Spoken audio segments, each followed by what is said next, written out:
மாமா அடிக்கிற அடியில உன் குண்டு எல்லை போப்பது பாரு.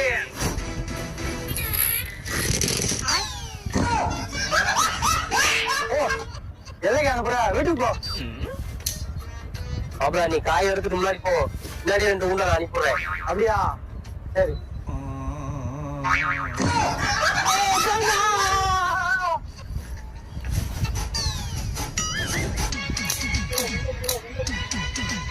குண்ட தொடாத நான் தான் பேசுவேன். அப்படியே இவரே உனக்கு இது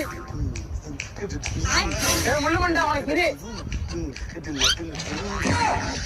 மாமா 2 துரு என் குண்டு மட்டும் தான் இருக்கு. முடிஞ்சா என் குண்டு அடியும் இந்த இருக்கு. ஏய் மாப்பிள்ள யாட்டி பார்த்ததுல அடிக்கிற அடியில கட்ட தெரிக்க போது குண்டு சேர போகுது. மொத என் குண்டு அடியா, அப்புறம் பேசிக்கலாயா.